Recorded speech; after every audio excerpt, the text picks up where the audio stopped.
we are going to hop right into it this morning. So I will go ahead and share my screen here and we'll get going.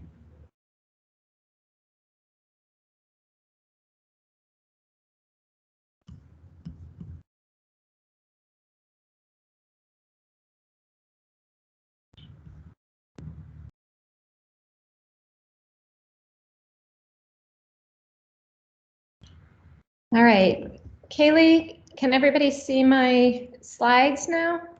Yeah. Okay, great.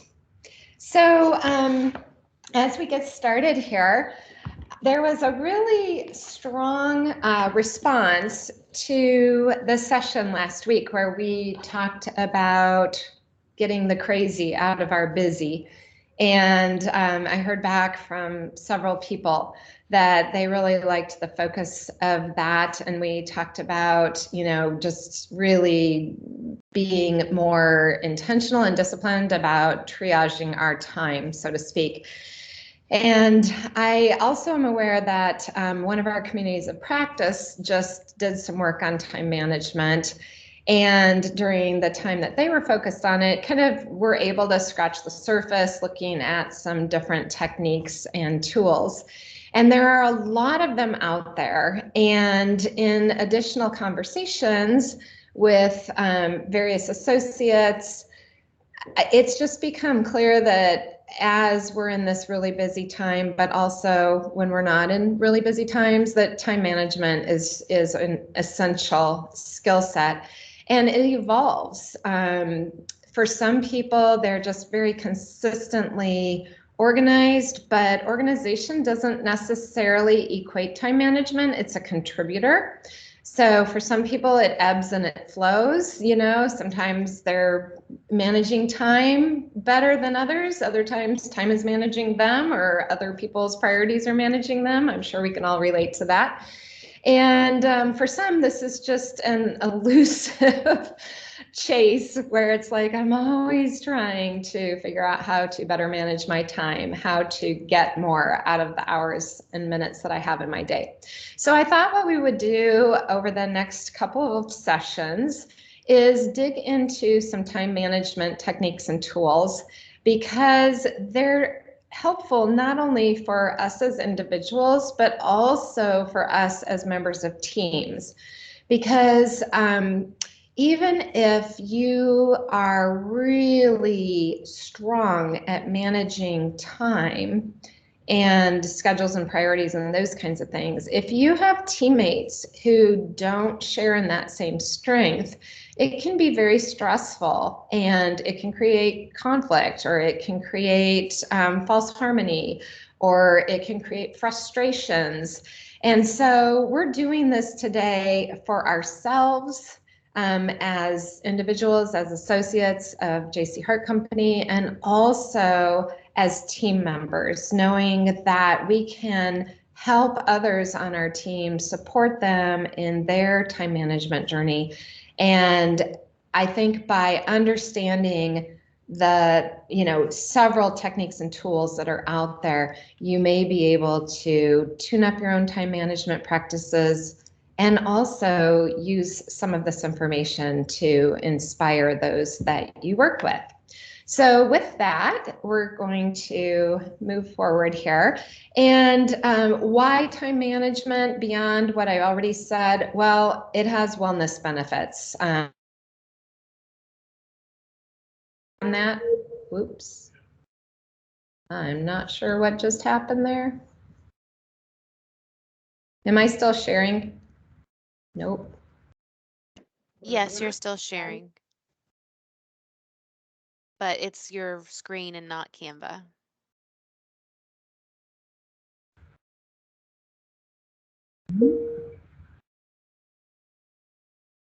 Let me do this. Sorry, you guys.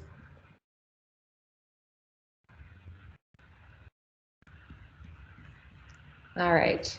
Apparently, my network quality is not strong. Unfortunate. Okay, let's try it again.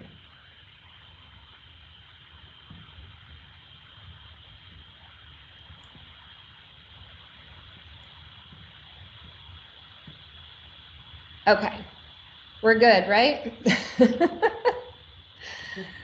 Yes. Okay. Here we go, back to where we were. Wellness benefits. Kaylee, I may have to have you slide share for me if this doesn't work, because it's pulling down quite a bit. So anyway, let's keep going for now. Hopefully this will work. So what are the wellness benefits? Well, it can pertain to your values and beliefs and really aligning with those, having strong time management and practicing that consistently leads to feelings of self-accomplishment. It can help diminish anxiety and distress, and it can help increase work productivity and life satisfaction. So with all of that and much more, if you want to know more, I have an article citation here. You can look into that a little bit more, but this is what the research is essentially telling us. Why wouldn't we want to dig into our own time management and support the time management of those on our teams? So time management has been coined as the ultimate wellness tool, which I thought was really interesting. And the how of that is that by kind of going behind what you have to have in place to really have strong time management, it's knowing your vision, knowing your values, or, in other ways it gets termed as your why for your life. Identifying goals and priorities that are going to help you achieve that vision or align with your values, and writing these things down takes extra work and effort, but it puts a lot of fuel in the tank, so to speak. And the other thing is your calendar is a reflection of your life priorities. So time management helps you take command of your calendar. And if you really want to know why you might be feeling some internal anxiety or distress, take a look at your calendar. Look over the past 3 months and look at the extent to what you've put on your calendar and where you've committed your time, how well that aligns with your vision and your values. Because when there's a mismatch, it can create a lot of anxiety and distress. So something to think about there.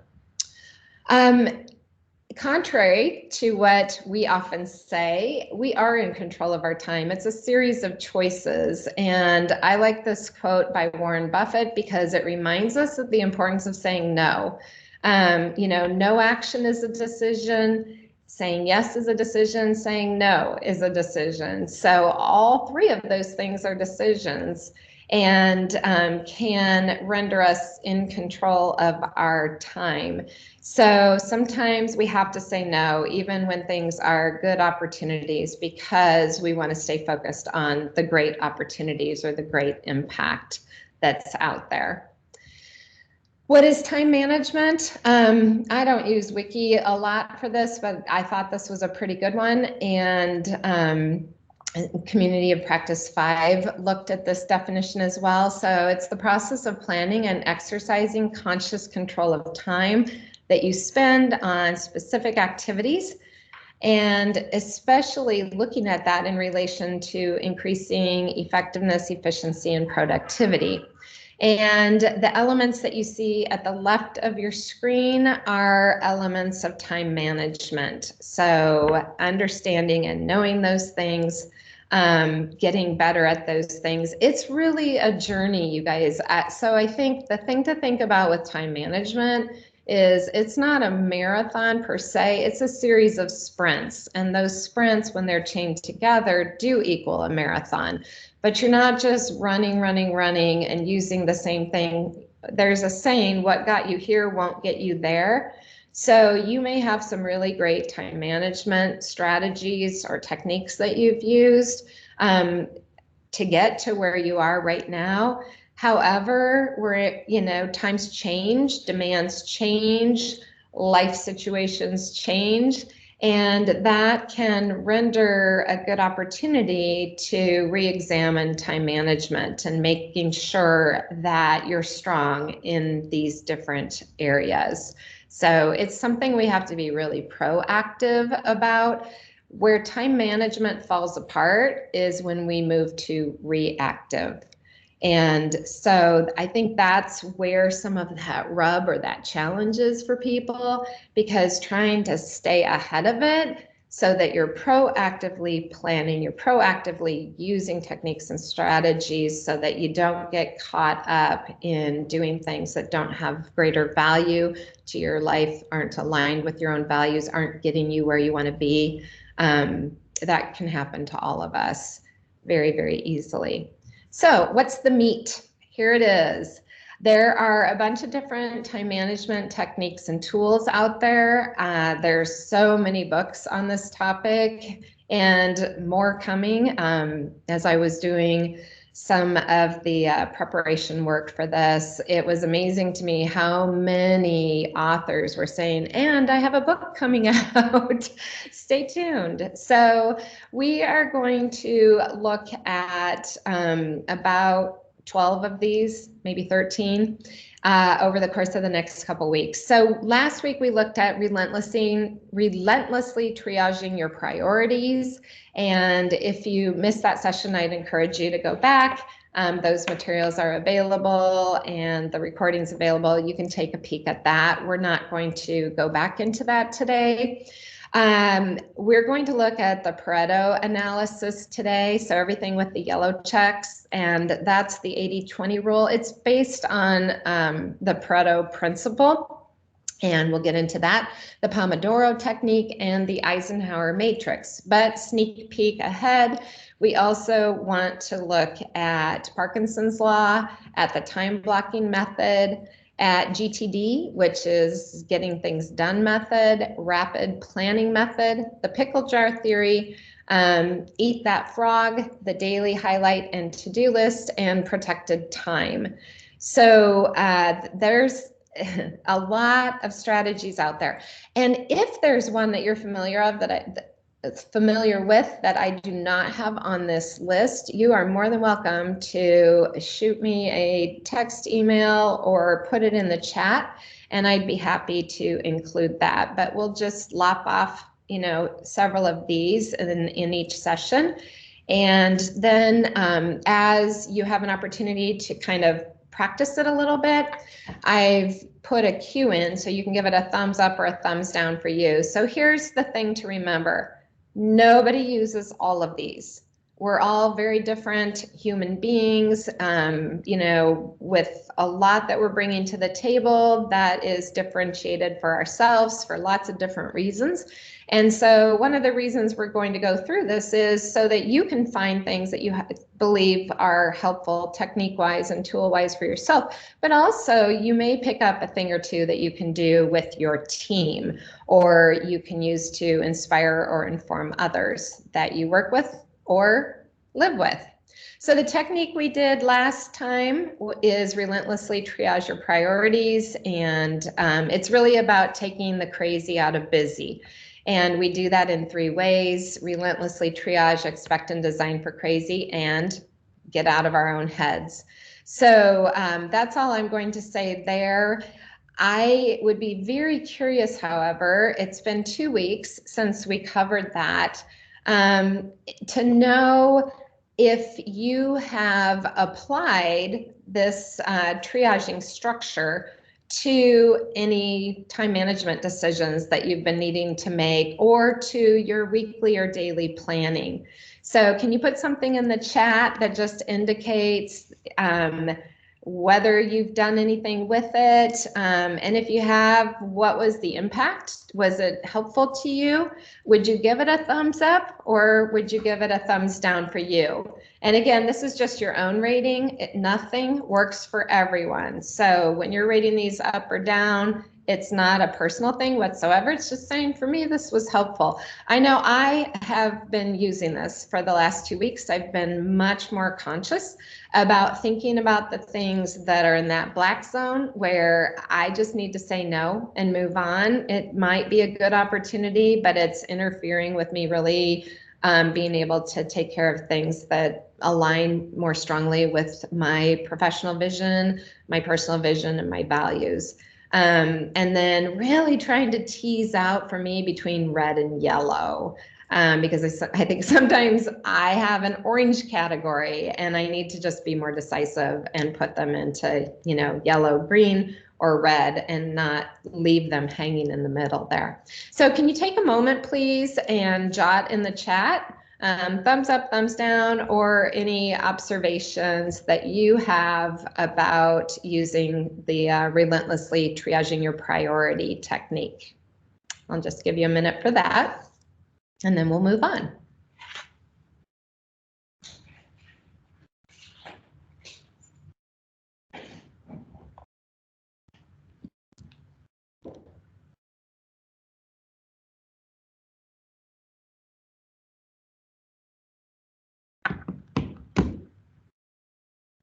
And Kaylee, can you just say what it looks like in the chat? Because I can't see that while I'm in presenter mode, please. Are we getting anything?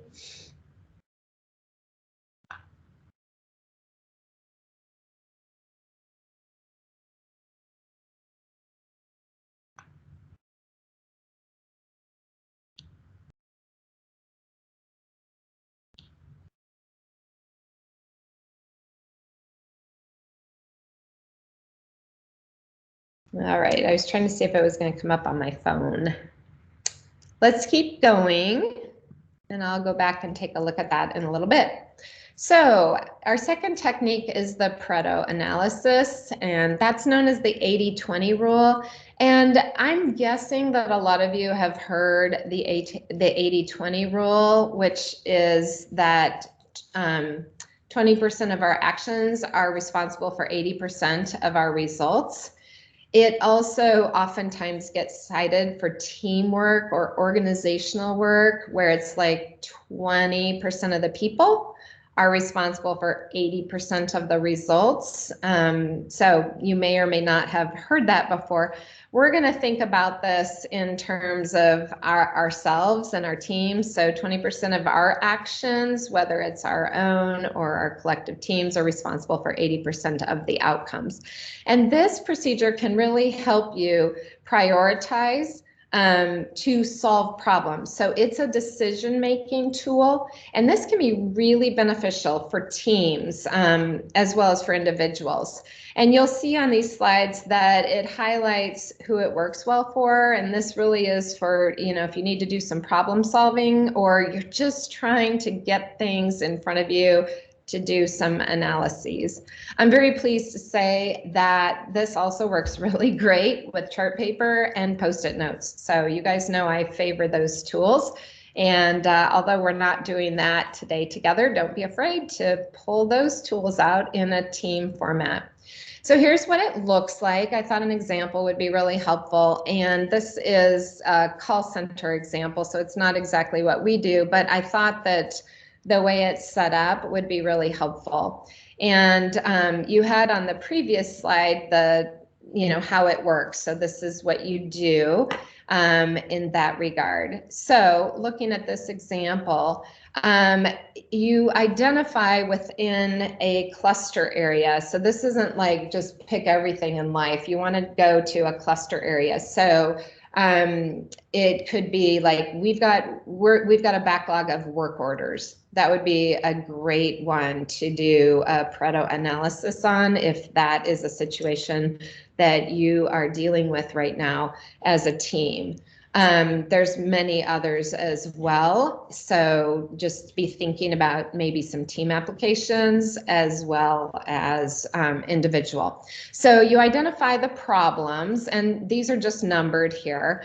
And so in this example, we're not answering the phones quickly enough. We seem distracted. We're under pressure. We're having to book some second kinds of engineering visits to bring extra parts. Our customer service staff don't always seem to know what they're doing, and customers get booked only to discover that the issue could have been solved on the phone. So there's a cluster of issues. And then you go through and you say, okay, well, what's the root cause of those problems? So in this situation, you can see 2 of these are too few customer service staff. So 2 of them are a staffing issue, 2 of them are an organization and preparation issue, 2 of them are a training issue. So it might be hard to just look at that without your score column and say, well, what do we do next? What's going to be most important? But in this case, then you also give them a score, and that can be based on data, or it also could be based on just rating, the significance of these problems. And so in this case, you can see the scores down the right side of this. And then it can be really beneficial to put this in a graph format. So here's the causes: lack of training, staffing, and organization and prep. And it makes it really clear there. Here's what we need to focus on. We need to focus on our training first. It doesn't mean that we're not going to focus on staffing. It doesn't mean that we're not going to focus on organization and prep, but it's very possible that if we train, we may be able to attract more people to this organization because it's a growing organization, and that the organization and prep issue just goes away because people are trained on what it is they need to do. So there can be some primary and secondary gains from this process. So moving into it, here is your turn. And so if you weren't able to print out this little workbook, it's available to you. You can do that later, but just take a piece of paper and take a few minutes to jot your own down. So you're just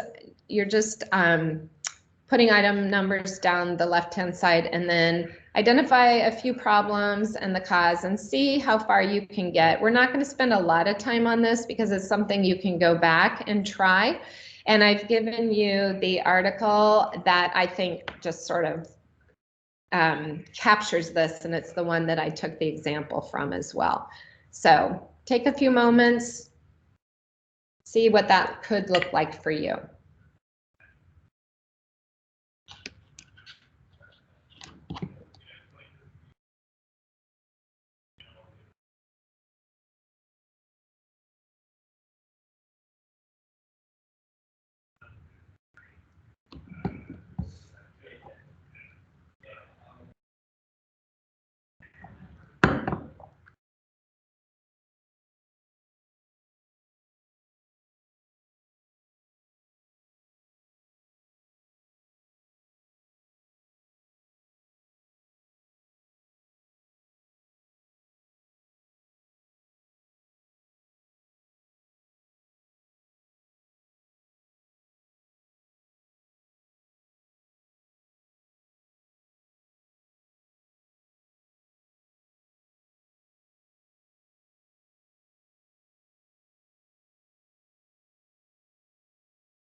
Okay, clearly we can't take the time to go deeply into this, but hopefully it gave you a moment to just think about maybe a problem area or a cluster of problems that you might be able to resolve using this process for yourself individually in your own time management, or for and with your team. So what I'd like you to do is as you think about the Pareto analysis, is this something that you see potential in, that you would like to move forward with and try out for yourself or your team? Or is this something that's like, nah, this just doesn't really speak to me at all? Either one's fine. Thumbs up, thumbs down. Kaylee or Tracy, if you can put Pareto analysis in the chat, and then I just want to challenge all of you to give it a thumbs up or a thumbs down or some sort of a symbol or emoji or meme that shows what Pareto analysis potentially holds for you. So where are you on that? And we're going to move to the next one.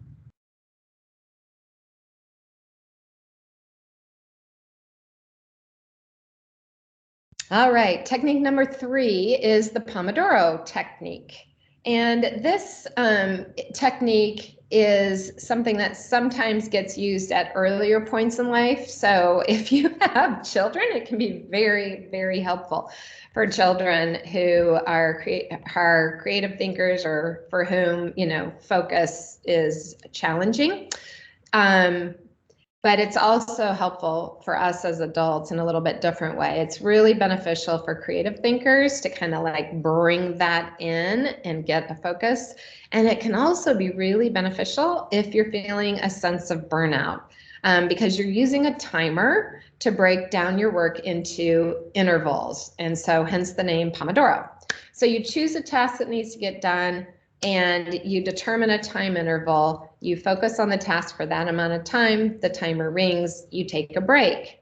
And initially, as you do this, you take a short break, and it's a movement break, essentially. And then as you get, you know, down to where you have done this a few times, the recommendation is, okay, after 4 times, you can take a little bit longer break because you've been at it longer. So you're kind of making your way to, okay, collectively, this has amounted to 2 hours of work. So I'm going to take a little bit longer break, or I've been at this all morning. I'm going to take a lunch break. So that's what that's all about. So let's try putting this into practice. And we're not going to do a task here and time it out, but identify for yourself a task that needs to get done, the amount of time you think you would commit to that, where you will do that work, and what are some ideas for things you might do during your break. Also, as you're doing that, and again, if you don't have this worksheet printed out, you can just pop that on a piece of paper or in your tablet. And the other thing is there are a lot of really good apps for the Pomodoro technique. So you can put this in your phone as, you know, and use it as an app. So take a minute to think about a task that needs to get done and how you might set yourself up to be successful there.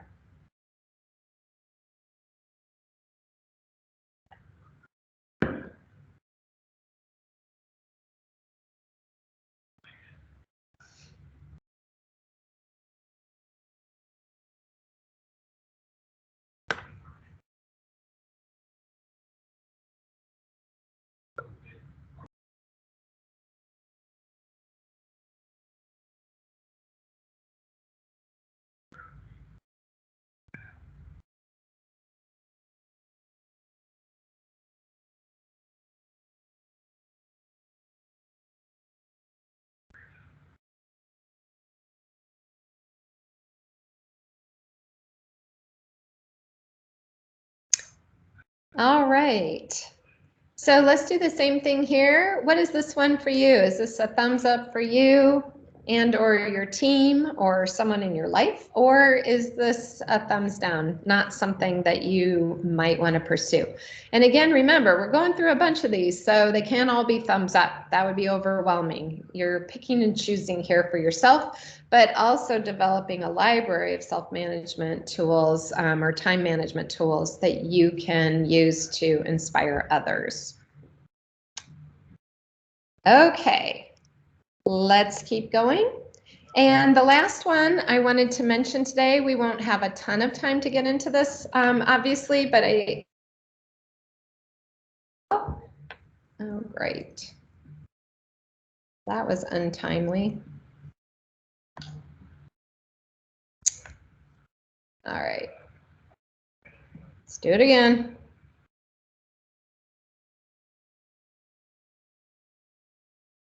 All right, Eisenhower matrix, doggone it, we're gonna get this in.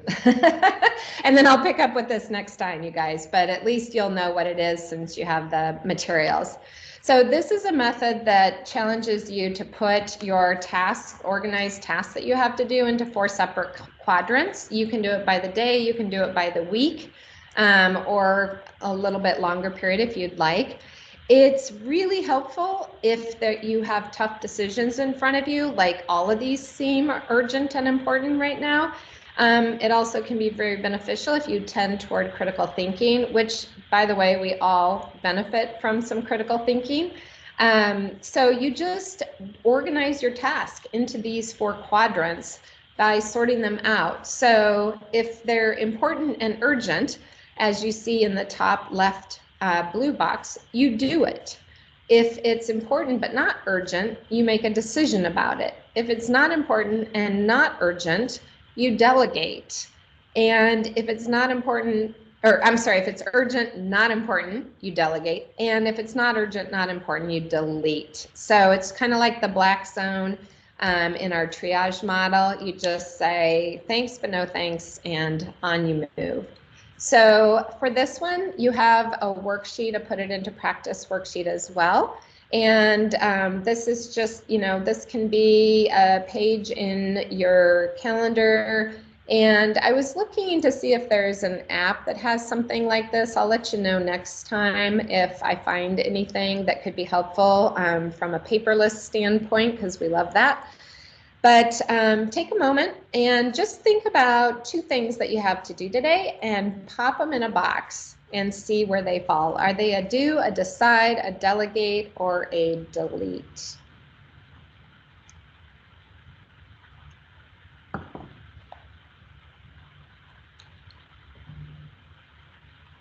And as I see we're at our time, go ahead and, let us know for the Eisenhower matrix. How curious are you about this one? How likely are you to pursue this for yourself or someone else you know or team with? Give it a thumbs up or a thumbs down so that we have a sense of how these are, how helpful these appear to you. And then we will pick up from here and move into techniques. I won't be doing a setup for all of this next week's or in our next session, which is 2 weeks from now. So we'll dive in and pull off another 4 of these time management techniques and tools. In the meantime, we're also building your online resource library, so that is there for you.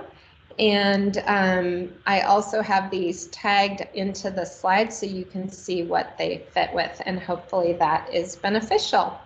So appreciate everybody's time today, and I look forward to seeing you in a couple weeks. Would love feedback individually or collectively on the value of this topical area for you and for your team. And if you need any support whatsoever, don't hesitate to reach out to me or to Kaylee or to Tracy or to Shay. And special thanks and recognition today for Tracy's role in this content. Tracy's always amazing and we love her. And for Kaylee's role in every session, helping to make sure that we are able to get this out to you guys, and for always being there to support each and every one of us. So thank you, Kaylee and Tracy. Thank you to all of you for your interest in your own resiliency, your own wellness and grit, and particularly right now in getting ahead and being proactive on your time management. I hope you all have a great day.